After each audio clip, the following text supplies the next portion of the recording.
आज संविधान की आड़ में बैठ के भारतीय जनता पार्टी अपनी गुंडई करने का काम कर रही है, चाहे वो उत्तर प्रदेश हो, चाहे वो भारत की सरकार हो। आप लगातार देख रहे होंगे उत्तर प्रदेश के अंदर भी लगातार मंदिर और मस्जिद का नाम लेके देश के अंदर एक सांप्रदायिकता को बढ़ाने का काम। वैष्णो देवी के अंदर आप देख रहे होंगे रोपवे के नाम पे एक बड़ी कंपनी को, जो गुजरात के लोग हैं उन्हें, बड़ी कंपनी को एक कॉन्ट्रैक्ट देने का काम किया, जिससे वहां के सारे व्यापारियों को रोड पे आना पड़ा। आज पूरा जम्मू के अंदर जो कटरा है पूरा बंद है।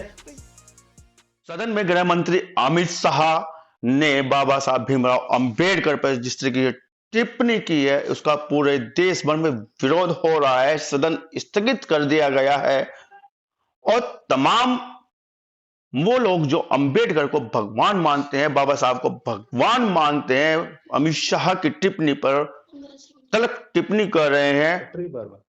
तमाम तरह का विरोध जारी है। सदन को स्थगित कर दिया गया है। बाबा साहब पर इस तरह की टिप्पणी करना या बाबा साहब के संदर्भ में यह कहना है कि बाबा साहब के अगर अनुयायी होते, उनके सिद्धांतों को मानते, आज स्थिति कुछ और होती। सियासत के लिए, वोट के लिए बाबा साहब का नाम का इस्तेमाल किया जा रहा है, ऐसा अमित शाह कह रहे हैं। बात करेंगे, चर्चा करेंगे। हमारे साथ में समाजवादी पार्टी के अनुसूचित प्रकोष्ठ के राष्ट्रीय अध्यक्ष राहुल जी भारती जुड़ चुके हैं। राहुल भारती जी, आपका जीडी न्यूज में बहुत बहुत स्वागत है। धन्यवाद आपका। जी जी राहुल जी बोलिए। जी धन्यवाद आपका और आपके चैनल और आपके दर्शकों का। जी कैसे देखते हैं सदन में गृह मंत्री का जो बयान आया है? बयान में कह रहे हैं कि जे अंबेडकर अंबेडकर अंबेडकर की जो माला जपी जा रही है, सिद्धांतों को माना नहीं जा रहा, सियासत के रूप में, जो वोट के रूप में अंबेडकर साहब का, बाबा साहब का इस्तेमाल किया जा रहा है। कैसे देखते हैं, क्या कहना चाहेंगे? आप एक बड़ी पार्टी के, विपक्षी बड़ी पार्टी के राष्ट्रीय अध्यक्ष है, अनुसूचित प्रकोष्ठ के, कैसे देखते हैं इस टिप्पणी को अमित शाह जी की? देखिए ऐसा है, माननीय अखिलेश यादव जी ने जब से पीडीए का नारा देके देश के अंदर रहने वाले दलित, पिछड़े, अल्पसंख्यक और तमाम वंचित समाज के लोगों को इकट्ठा करने का काम किया, तभी से भारतीय जनता पार्टी की चूल हिली हुई है। आज गृह मंत्री जी ने इस तरीके का बयान देके साबित कर दिया कि जो वो बाहर से है वो अंदर से नहीं है। बाबा साहब डॉक्टर अंबेडकर की बात करना, बाबा साहब डॉक्टर अंबेडकर के स्थानों को तीर्थ स्थल के नाम पर डेवलप करना, ये एक चाल थी और ये गृह मंत्री जी की बातों से समझ में आ गया है। वो बाबा साहब को ना तो मानना चाहते, ना संविधान को वो जानना चाहते। आज देश के अंदर बाबा साहब के नाम पे क्रांति का जो माहौल बना हुआ है, वो आने वाले देश के अंदर जो 2027 का चुनाव होगा, आपने अभी 2024 का चुनाव भी देखा होगा कि दलित समाज के लोगों ने बड़ी संख्या में समाजवादी पार्टी को बहुमत देके देश की सबसे बड़ी पार्टी बनाने का काम किया। यही डर आज भारतीय जनता पार्टी को सताने का काम कर रहा है। अखिलेश यादव जी जिस तरीके से बाबा साहब के नाम को लेके चल रहे हैं, जिस तरह पीडीए को लेके चल रहे हैं, जिस तरीके से देश के अंदर वो संविधान को लेके चल रहे हैं, उन्होंने जिस तरीके से भारत का जब उन्होंने अपने सदन के अंदर शपथ लेने का काम किया, बाबा साहब के संविधान को हाजिर नाजिर मान के उसका शपथ लेने का काम किया, उससे आज भारतीय जनता पार्टी और खासकर आरएसएस के लोगों के अंदर एक डर और एक भय बना हुआ है। और वो ऊपर से बाबा साहब की बात करते हैं, लेकिन अंदर से जो कल उन्होंने सदन के अंदर बोला वो सत्य है। क्या राहुल जी, आपको लगता है बाबा साहब डॉक्टर भीमराव अंबेडकर जो भारत रत्न से भी सम्मानित हैं और संविधान निर्मात्री सभा के वो महत्वपूर्ण भूमिका में रहे हैं, संविधान बाबा साहब के नाम से जाना जाता है कि बाबा साहब ने देश को संविधान दिया है, और लोकतंत्र के मायने देखा जाए तो विश्व में जो है नंबर 1 पर हमारा संविधान आता है, नंबर 1 पर लोकतंत्र आता है। क्या बाबा साहब किसी एक जाति विशेष, धर्म विशेष के हो गए हैं क्या? देखिए ऐसा है, बाबा साहब डॉक्टर अंबेडकर ने जो संविधान दिया वो भारत के प्रत्येक नागरिक के लिए दिया। उसे जीने की ताकत, उसे सम्मान से रहने की ताकत और बराबरी के साथ वो जी सके, ये एक संविधान की एक खूबसूरती है। आज पूरी दुनिया के अंदर भारत के संविधान का अगर डंका बजता है तो वो इसी खूबसूरती से बजता है कि उसके अंदर किसी को छोटा और किसी को बड़े करके नहीं देखा गया। परंतु जो भारतीय जनता पार्टी है, जिस तरीके से उन्होंने पूरा सत्ता में आने का तो व्यापारीकरण किया है देश का, जिस तरीके से उन्होंने संविधान की मूल भावनाओं को तोड़ के अपने कुछ चहेते लोगों को भारत की संपत्ति का बंटवारा करने का जो काम उन्होंने किया है, यही आज डर उन्हें सता रहा है कि जिस संविधान की बात अखिलेश यादव जी करते हैं, जिस संविधान की बात राहुल गांधी जी करते हैं, जिस संविधान की बात आज देश के 125 करोड़ लोग करते हैं, अगर वो बात सबके सामने आ गई तो जो उनकी नीति है जो उनका काम करने का तरीका है, जिस तरीके से उन्होंने इस देश को बेचने का काम किया है, जिस तरीके से इस देश के सारी संवैधानिक संस्थाओं का वो आज हनन करके उन्हें खत्म करने पे तुले पड़े हैं और अपने कुछ चहेतों को देने का काम कर रहे हैं, तो अगर ये बात सामने आएगी तो उनके चहेतों की पोल खुलेगी, उनकी सरकार की पोल खुलेगी। और अमित शाह जी ने इस तरीके का बयान देके साबित कर दिया कि वो बाबा साहब का अपमान किस हद तक जाके कर सकते हैं,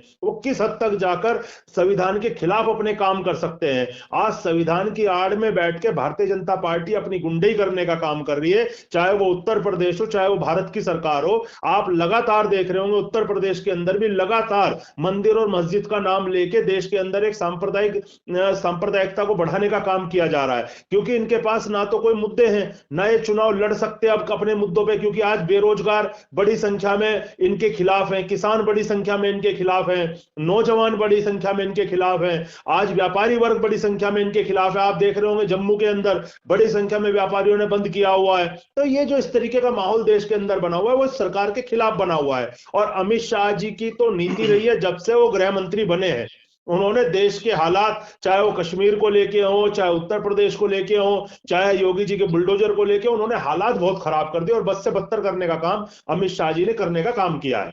देश के सबसे बड़े पंचायत राहुल जी और गृह मंत्री अमित शाह और बाबा साहब पे तल्ख टिप्पणी कैसे देखते, क्या कहना चाहेंगे आप? देखिए, मैं बार बार यही बात कह रहा हूं कि बाबा साहब का जो संविधान है वो भारत की सुंदरता को दर्शाने का काम करता है, भारत के अंदर रहने वाले लोगों को समानता सम्मान देने का काम करता है, भारत के अंदर रहने वाले तमाम जातियों, क्योंकि हमारा जो देश है वो अलग अलग पंथों का, अलग अलग धर्मों का, अलग अलग भाषाओं का, अलग अलग मिला जुला एक देश है। आज उसके अंदर आप 20 किलोमीटर दूर चले जाएं, 20 किलोमीटर बदलते ही वहां की बोली बदल जाती है, वहां के लोगों का रहन सहन बदल जाता है। आप एक स्टेट बदल लें, वहां के लोगों का जो सिनेरियो पूरी तरीके से चेंज हो जाता है। भारत इस तरीके की एक देश है और यही इस भारत की खूबसूरती है, और इस खूबसूरती को संविधान ने एक माला के मोती की तरह पुरोने का काम किया। लेकिन क्योंकि आरएसएस और भारतीय जनता पार्टी और खासकर अमित शाह जी इस संविधान को ना तो मानना चाहते हैं, ना इस संविधान को जानना चाहते हैं, और ना इस संविधान के अनुसार देश को चलाना चाहते हैं। अगर वो देश के संविधान के अनुसार देश को चलाने का काम करेंगे तो उनके जो चहेते लोग हैं, जिन लोगों को देश को जिसे बांटने का काम कर रहे हैं देश को, वो लोग उनके खिलाफ खड़े हो जाएंगे। ये हालात हैं बहुत खराब देश के। आज लोगों को लगता होगा कि ये बाबा साहब का अपमान है, ये दलित समाज का अपमान है। मैं आपके चैनल के माध्यम से, आपके मंच के माध्यम से ये कहना चाहता हूं कि देश के अंदर रहने वाले 125 करोड़ लोगों का हनन है। अगर भारतीय संविधान नहीं होगा तो 125 करोड़ लोग अपने अधिकारों के लिए दर दर की ठोकरें खाने पे मजबूर हो जाएंगे। कांग्रेस जो बात कह रही थी कि संविधान खतरे में है, लोकसभा चुनाव में यह तमाम बात देखा गया है। राहुल गांधी जो है संविधान, बाबा साहब के संविधान को लेकर पूरे देश में जो है वो गए हैं, तमाम मंचों पे गए हैं। क्या लगता है कि संविधान, बाबा साहब का संविधान, देश का संविधान, लोकतंत्र का संविधान क्या वास्तव में खतरे में है? क्यों नहीं खतरे में है भाई? 9 सीटों पे उत्तर प्रदेश के अंदर चुनाव हुआ, आपने देखा होगा किस तरीके से प्रशासन ने उसके अंदर गुंडई करके उस चुनाव को हराने का काम किया, किस तरीके से लोगों को वोट डालने, लोकतांत्रिक तरीके से वो वोट डालने का काम कर रहे थे, लोकतंत्र की हत्या करने का काम किया, उन्हें वोट डालने से रोक दिया।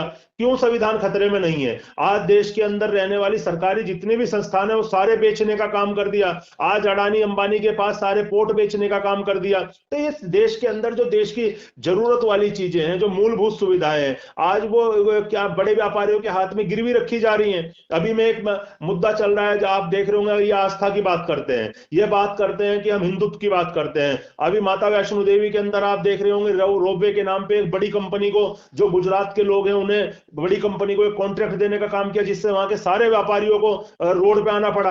आज पूरा जम्मू के अंदर जो कट रहा है पूरा बंद है। तो ये इस तरीके, अब किसान आप देख रहे होंगे, किसान लगातार पिछले 8-5-6 साल से लगातार आंदोलन कर रहे हैं। आज किसानों ने पंजाब के अंदर ट्रेन रोकने का काम किया, दिल्ली के चारों तरफ बॉर्डर पे ऊपर किसान आके बैठ गया। तो ये जो सरकार की नीतियां, उसके खिलाफ जनता का प्रत्येक नागरिक त्राहिमाम अपना कर रहा है, और इन्हें समझना पड़ेगा कि उसके अंदर, इनकी नीतियों के अंदर जो पिस रहा है वो हिंदू भी पिस रहा है। वो सिर्फ मुसलमान नहीं पिस रहा, वो हिंदू का बच्चा भी पिस रहा है, वो हिंदू के लोग भी पिस रहे हैं। आज अगर ये मंदिर मस्जिद की बात करते हैं तो उन लोगों को रोजगार देने की भी बात करें, जो हिंदू के बच्चे आज रिक्शा चलाने पे मजबूर है, भीख मांगने पे मजबूर है। मैं दिल्ली के अंदर हूं, दिल्ली के हर चौराहे पे खड़े होकर आप देखिए 10 से 50 लोग भीख मांगने वाले मिलेंगे, छोटे छोटे बच्चे भीख मांग के काम चला रहे हैं, उनके पास आज इतनी कड़क ठंड में भी उनके पास कपड़े पहनने को नहीं है। तो ये देश के हालात बदतर होते जा रहे हैं, इस पे सरकार कभी जाना नहीं चाहेगी। इनके मंत्री जो बड़ी बड़ी गाड़ियों में घूमते हैं वो कभी इस पे जाना नहीं चाहेंगे, क्योंकि उनके लिए तो एक प्रोटोकॉल है, उनके लिए तो एक सिस्टम है,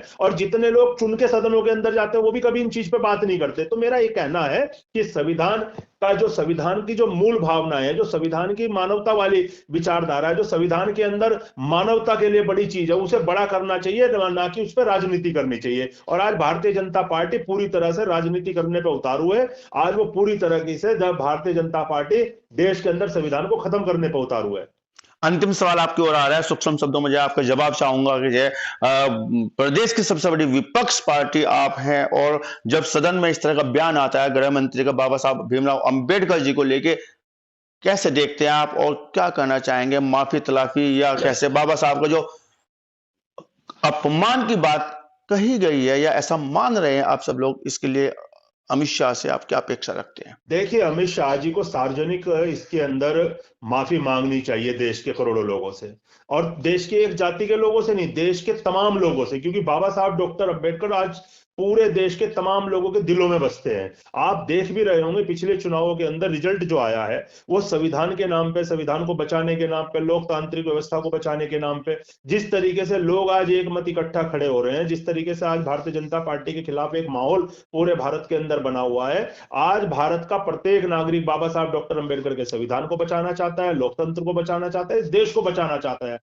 आज अमित शाह जी को नैतिकता के आधार पर देश से माफी मांगनी चाहिए। और आज हमारे जो प्रधानमंत्री हैं, प्राइम मिनिस्टर हैं मोदी जी, वो लगातार अमित जी के इस बयान के बाद बचाने की उन्हें कोशिश कर रहे हैं, ट्वीट कर रहे हैं, लगातार अपनी बयानबाजी कर रहे हैं। तो मैं मोदी जी से भी कहूंगा कि उन्हें प्रोटेक्ट ना करके आज देश के अंदर उन्हें और उनकी पार्टी को माफी मांगनी चाहिए, क्योंकि बाबा साहब डॉक्टर अंबेडकर आज एक तबके के, एक समाज के भगवान नहीं है। आज वो इस देश के प्रत्येक नागरिक के, जिसके अंदर इस देश का खून दौड़ता है, जिसकी रगों के अंदर भारत माता के नाम से जोश दौड़ता है, जिसके अंदर जिस देश के नागरिक के अंदर भारत के नाम पे उसके अंदर एक गर्व महसूस होता है, ये आज उन सब लोगों का अपमान है। ये तमाम उन सैनिकों का अपमान है जो बॉर्डर पे सर्दियों के अंदर, बरसात के अंदर हमारे देश की सुरक्षा करने का काम करते हैं। ये तमाम उन लोगों का अपमान है, क्योंकि वो सब लोग बाबा साहब डॉक्टर अंबेडकर जी के संविधान के नाम पे आज जीते हैं, चलते हैं और देश को लोकतांत्रिक देश बनाने पे काम कर रहे हैं। तो माफी मांगनी चाहिए अमित शाह को, ऐसा आप कह रहे हैं। बड़ा अपमान बाबा साहब भीमराव अंबेडकर जी का किया है, लोगों के भगवान माने जाते हैं, लोकतंत्र देश का जो है उन्होंने जिंदा किया है संविधान देकर, आजाद हिंदुस्तान को, आजाद भारत को। आप बात कर रहे हैं कि माफी मांगनी चाहिए, पूरे देश भर की जनता से माफी मांगनी चाहिए। बड़ा अपमान क्या है, मोदी जी उनको प्रोटेक्ट ना करे, ऐसा आपका कहना है। हमारे साथ में जुड़े हुए थे राहुल भारती जी, समाजवादी पार्टी के बड़े नेता माने जाते हैं, राष्ट्रीय अध्यक्ष हैं अनुसूचित प्रकोष्ठ के। आपका बातचीत करने के लिए, चर्चा करने के लिए बहुत बहुत धन्यवाद राहुल जी। धन्यवाद। जय भीम। जय भीम।